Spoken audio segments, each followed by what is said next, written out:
Welcome to Surface Knowledge, the only podcast that provides you with useless information for a useful reason. Never again be stuck without an interesting tidbit or fun fact in any social situation. Here's your host, Max Curtin. Welcome back, friends, to Surface Knowledge, the podcast that delivers just enough to impress in 30 minutes or less.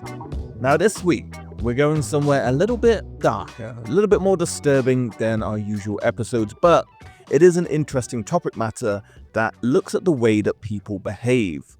This week, we're talking about cults, how they form, how they work, and most importantly, how people get pulled in. Now, the word cult gets thrown around a lot these days. People use it to describe everything from pyramid schemes to intense fitness classes to your one friend who really loves astrology. But in this episode, I want to go beyond the punchlines and the Instagram captions and look at the actual real world of cults, because real cults aren't just weird or quirky, they're dangerous. They manipulate, isolate, and control. They break people down and rebuild them with new belief systems, often under the guidance of one incredibly charismatic and usually very flawed leader. And some cults end in mass tragedy, others just quietly ruin lives. So in this episode, we're going to be asking the question, why do people join cults? What makes someone give up their money, their family, even their sense of self to follow a stranger's vision of the truth? And what kind of person builds a cult in the first place? So to give you a rundown of what to expect in this episode, we're going to start by defining what actually makes something a cult. Then we're going to explore the psychology behind both the followers and the leaders. We'll take a look at the most infamous cults in history, and I'll also highlight some that you might not know about as well. And then finally, we'll zoom out and ask what cults reveal about human nature and why they keep popping up in different forms even today. And this won't be a full sociological deep dive or a breakdown of every single group that's ever raised a red flag. This is surface knowledge after all. It's a quick but meaningful look at how cults work, where they come from, and how they still exist. So sit back and let's gain a surface knowledge of cults.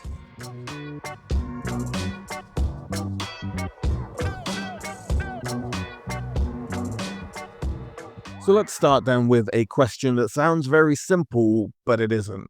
What exactly is a cult? Because depending on who you ask, a cult could be anything from a, dangerous apocalyptic group to a slightly too enthusiastic fan base. We've all heard someone call CrossFit a cult, or describe Apple fans like they're in this kind of sleek tech-based religion, but that's obviously not what we're talking about here. A cult, in the sociological sense, is usually defined as a high-control group centered around a charismatic leader or rigid belief system, one that demands loyalty, discourages independent thinking, and often isolates members from the outside world. And that's important to underline. Cults aren't just about what a group believe, they're also about how they behave. And that's where things get a little bit blurry, because some new religious movements, self-help organizations, or fringe political groups might not seem like cults at first, but if they use extreme control over member behavior, thoughts, and emotions, then they start to tick those boxes. One of the most widely used tools for understanding cults is the BITE model, developed by cult expert and former Moonie, and yes, that is a real thing, I'll explain it later, Dr. Stephen Hassan. Now, BITE, B-I-T-E, stands for Behavior Control, rules that govern where you live, what you wear, who you marry, even how you raise your kids. I is for information control, cutting off access to outside news, censoring dissenting opinions, controlling what you're allowed to read, hear, or say. The T is thought control, teaching black and white thinking, instilling guilt or fear for questioning doctrine, rewriting your sense of reality. And the E is emotional control, using guilt, fear, shame, or love to manipulate and bind members to the group. So BITE, behavior control, information control, thought control, emotional control. Sound familiar? Well, it should, because versions of these tactics show up again and again in nearly every cult, whether it's religious, political, spiritual, or even commercial. And I think the scary thing here is that most cults don't start out looking extreme. They start quite small. They're safe, they're welcoming, they offer purpose, belonging, answers. Maybe it's a yoga retreat, a self improvement seminar, a church group, a startup with really intense bonding rituals. And that's by design, because cults often use love bombing, which is where you're showering new recruits with affection, praise, and attention to make them feel accepted. They're made to feel special, wanted, seen when they might not feel that themselves. But over time, the group's expectations creep upwards. You're asked to commit more time, more money. You're encouraged to pull away from your family and friends, those negative influences, if you put it in quotes.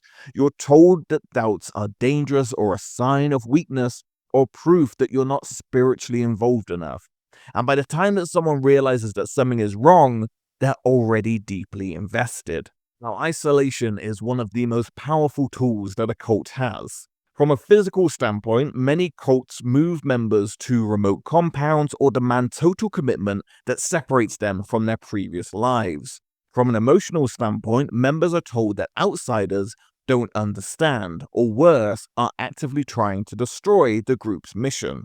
This creates that really powerful us versus them mentality.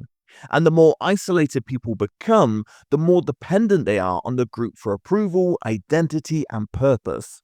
And that's why members often stay, even when things get extreme. It's not because they're stupid or they're gullible, it's because their entire world has been restructured, and leaving would mean losing everything.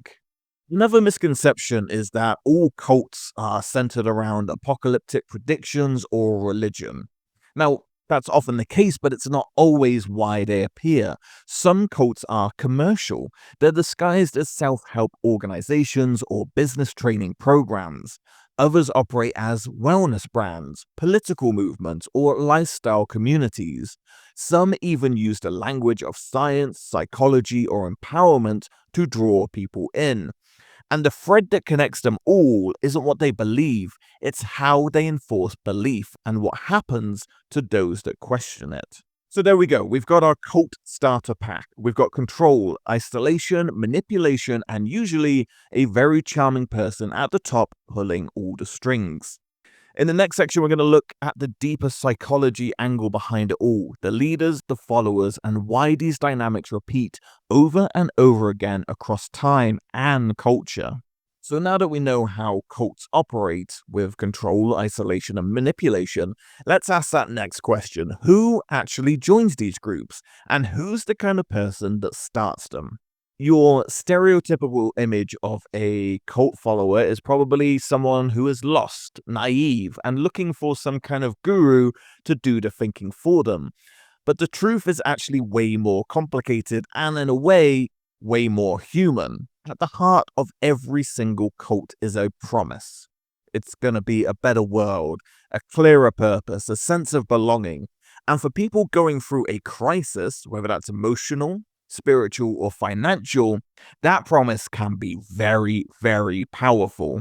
Studies have shown that cult recruitment often targets people who are in transition phases, for example, after a breakup or job loss or just moved, for people who are feeling isolated or disconnected from their communities, people who are searching for meaning, identity, or structure, or idealistic and open-minded, often the very traits that we do kind of celebrate. But many cult members don't realize they're joining a cult. It's not like they're literally signing up saying, I would like to join this cult, please.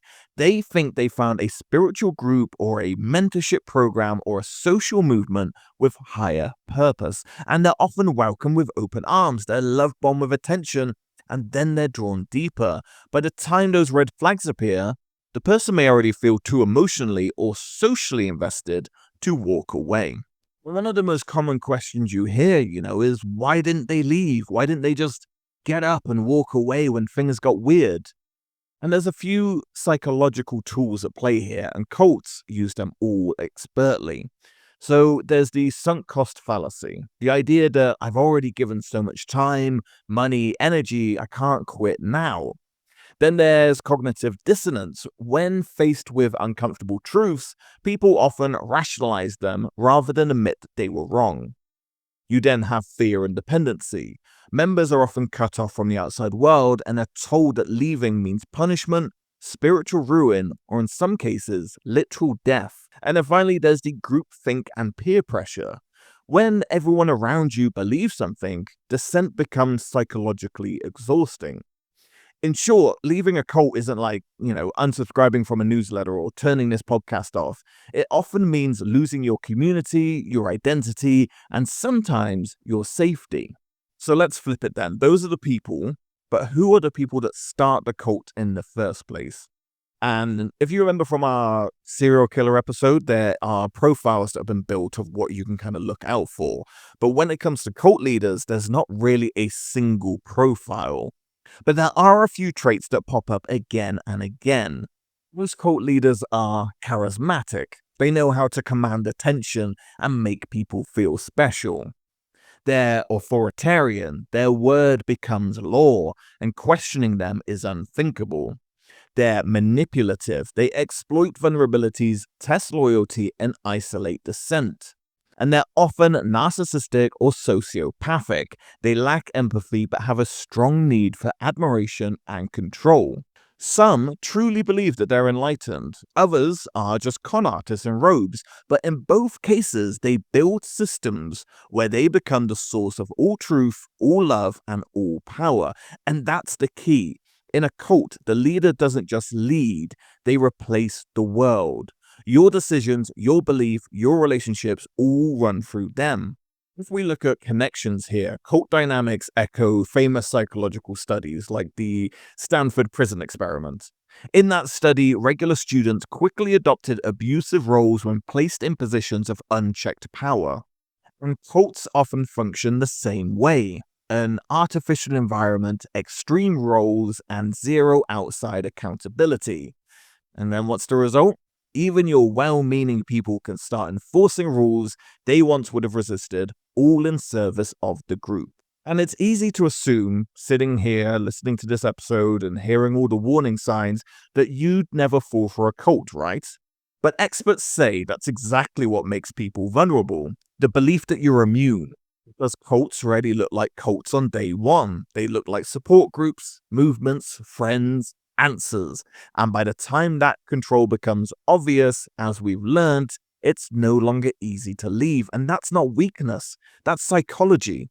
And it's one reason why cults continue to thrive in every single era.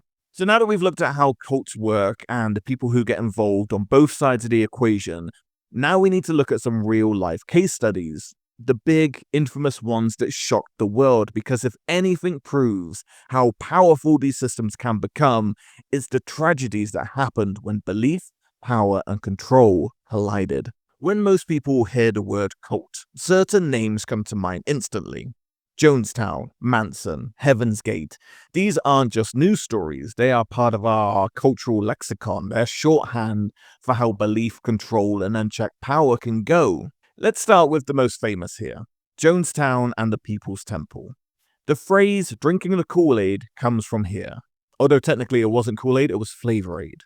Jim Jones, who was the leader of the People's Temple, started his group as a progressive church in the 1950s that preached racial equality and social justice. It gained thousands of followers and even political influence. But over time, Jones's grip tightened. He demanded total loyalty. He controlled members' finances and began isolating the group from the outside world. In 1977, he moved his congregation to a remote settlement in Guyana, what he called Jonestown. By 1978, it had turned into a full-blown cult compound. We're talking armed guards, paranoia, public punishments, and rehearsals for mass suicide called White Nights. When US Congressman Leo Ryan visited to investigate concerns, he and several others were murdered. And then hours later, Jones orchestrated the mass poisoning of over 900 people, including children. This would be the largest loss of American civilian life in a deliberate act until 9/11. And Jonestown remains the darkest symbol of how belief can be weaponized and how apocalyptic loyalty to a single leader can override every human instinct for survival. Next, we have Heaven's Gate, which is a cult of a very different tone, but no less tragic. It was founded by Marshall Applewhite and Bonnie Nettles. Heaven's Gate was based on a mix of Christianity, New Age beliefs, and sci-fi. The core idea here was that the Earth was about to be recycled, and the only way to escape was to leave their physical bodies behind and ascend to a spacecraft traveling behind a Hale-Bopp comet. I really wish I was making this up. The group practiced extreme asceticism, including celibacy, uniform dress, and renouncing their earthly identities. They lived quietly, even maintaining a clean website, which is still up to date, by the way. In 1997, 39 members committed ritual suicide in a rented mansion in California. They wore identical clothes, they left farewell videos, and they believed that they were freeing themselves from the physical world to reach the next level. Unlike Jonestown, there was no coercion at the end, there was only a shared delusional belief. This one shocked the world in a different way. It wasn't through violence, but through calm, orderly self-destruction in the name of a cosmic faith. And our final example here of most well-known cults is obviously the Manson family. Back in the US, no cult leader became more infamous or more mythologized than Charles Manson. Manson preached a warped theology that mixed race war prophecies, apocalyptic visions, and Beatle lyrics. He gathered a group of young, often vulnerable followers, mostly women, in California during the late 1960s. Now, Manson never killed anyone himself, but in 1969, he ordered his followers to carry out a brutal string of murders, including the killing of actress Sharon Tate and 4 others at her home.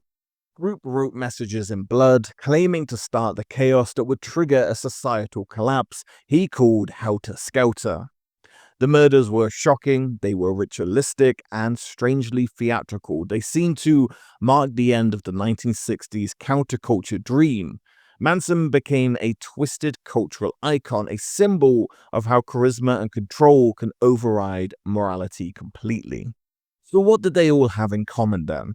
While these cults differed in belief, from social justice to UFOs to psychedelic doomsday chaos, they did share several disturbing traits. As we know, charismatic leadership that grew increasingly authoritarian, isolation from the outside world, often both physical and psychological, groupthink, fear, and a sense of absolute truth, and a gradual escalation of control and extremism until tragedy felt inevitable. And in almost every single case, the people involved weren't cartoon villains or these mindless drones. They were often thoughtful, intelligent, and idealistic, swept up by a cause that offered them purpose, belonging, and certainty. In the next section, I want to step away from the headline ones that you know, and I want to look at the cults that you might not know. These groups are operating under the radar or in recent years, proving that cults aren't just a relic of the past. They're still here, they're just wearing different clothes. So we've covered the infamous ones, we've done the Jonestowns and the Mansons of the world, but cults aren't just found in history books or crime documentaries. They're still active, they're still evolving, and they're still recruiting. The robes might be gone, but the tactics still remain. They've just been adapted for modern times. So here are some cults and high control groups that you might not have heard of, but it's very important that you're aware of them. First, we have NXIVM, pronounced NXIVM. This group started out as a self-help and professional development company in the late 1990s. It promised to unlock your full potential through seminars and personal growth models, the usual buzzword you hear on LinkedIn. Behind the scenes though, NXIVM was a tightly controlled organization built around its founder, Keith Raniere, who styled himself as a genius, visionary, and ethical guru.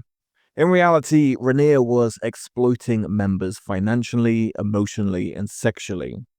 At its most disturbing level, NXIVM was operating a secret inner circle called DOS, where women were literally branded with a cauterizing pen and expected to provide nude photos and other collateral as insurance against leaving. Rainier was eventually convicted on charges including racketeering, sex trafficking, and forced labor.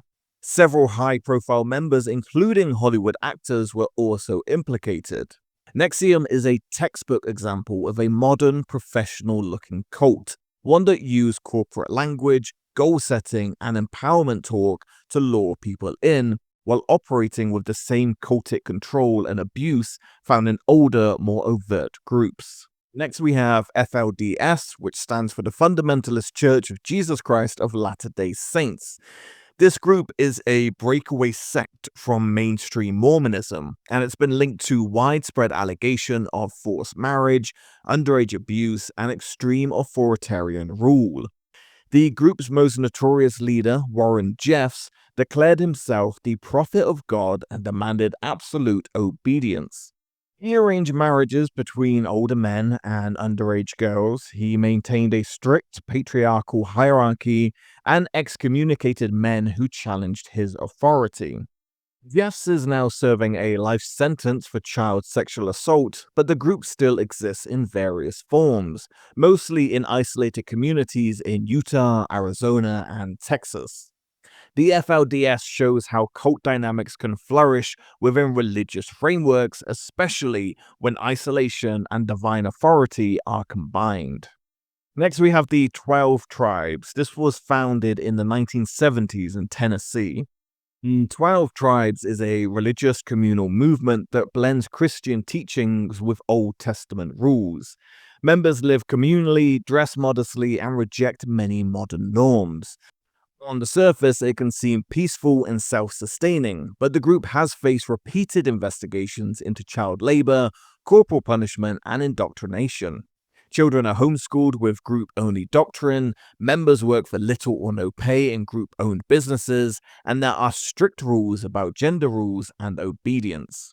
It's not wildly known, but it is quietly growing with communities in the US, Europe, and Australia.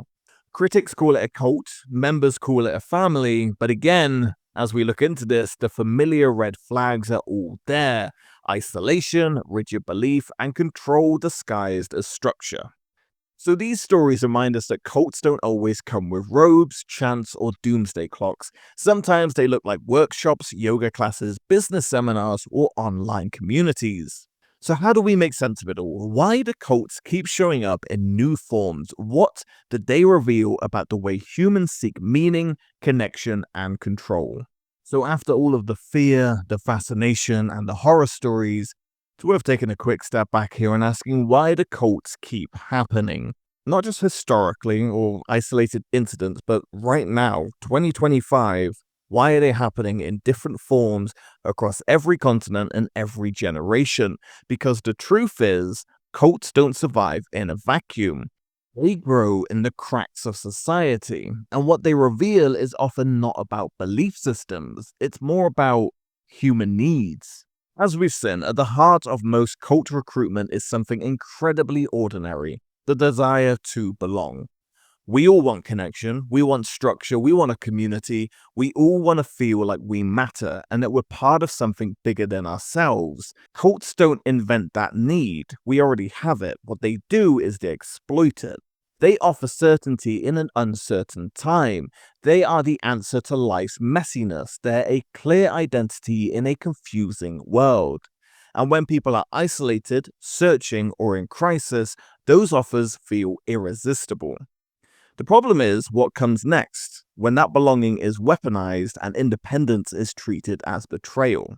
Cults today don't live in compounds, they increasingly live online.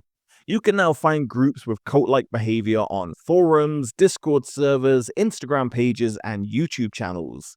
Some are spiritual, some are political, some rooted in conspiracy theories, but they often share the same traits: charismatic leaders, groupthink, and an us versus them worldview and intense loyalty, which gets amplified so much more when you bring in online discussions. Movements like QAnon have been studied by cult experts and sociologists for this very reason. They don't look like traditional cults, but they foster the same mechanisms: isolation, cognitive dissonance, and a deeply embedded belief system that resists outside scrutiny. And the internet doesn't just make recruitment easier, it creates feedback loops that reinforce belief and punish dissent all in real time. Here's where it gets even more interesting. Or I should probably say more uncomfortable, because you don't have to join a cult to experience cult-like pressure. High control tactics show up in abusive relationships, toxic workplaces, multi-level marketing schemes, fitness and diet culture, some corners of wellness and coaching communities. Anytime that you are discouraged from questioning, pressured into obedience, or emotionally manipulated into conformity, those are big, giant, massive red flags. And you might not be in a cult, but you're standing somewhere adjacent to one. So the real lesson here, to end all of this, is that it's not about them, it's about us. Cults endure because they're not just about the people who fall into them, they're about the systems that allow them to flourish. Loneliness, inequality, economic insecurity, a lack of mental health resources, a craving for meaning, all of these create the conditions that cults step into. And if we only frame cults as bizarre fringe stories, then we're missing the bigger picture.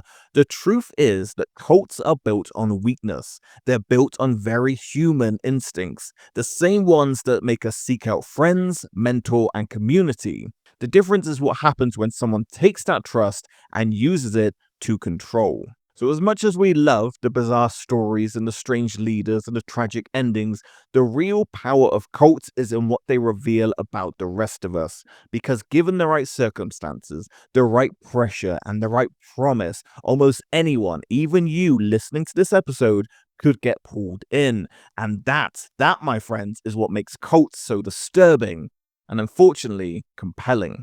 So there we go. That's been your surface knowledge of cults. And I really have to be honest with you all, this was a tough one to research and record. This took way longer than normal. From having to look at cult aftermath pictures to listening to the death tapes of Jonestown and everything in between, cults really are terrifying. And I know I repeated a lot of points about what to look out for and what the signs are, but I did that for a reason. I did that for awareness. Because as I said at the start of the show, anyone can fall for a cult due to misconceptions of people saying, I'd never join a cult, and that's missing the point completely because there's not a sign-up sheet. It can just happen so naturally in something that you're involved with that you might not even realize it. So please, stay curious, ask questions, and if someone promises they have all the answers, well, they don't, so maybe run as fast as you can in the opposite direction. If you enjoyed this episode, please leave a 5-star rating, hit that follow button, and share it with that friend who always says I'd never fall for something like that. You can follow us, Surface Knowledge, on Instagram, Threads, YouTube, Blue Sky, at Surface Knowledge Pod. And if you've got stories, ideas, or a cult that you'd like me to look into, please don't, but I will. You can email gottill5@gmail.com. I'll be back next week. I really hope you will too, because we're going to be looking at the surface knowledge of the Cold War. You've been listening to the Surface Knowledge Podcast, part of the GT5 network. Be sure to subscribe and rate on your favorite podcasting platform so you never miss an episode. We'll see you back here soon for another episode. Until next time, stay curious.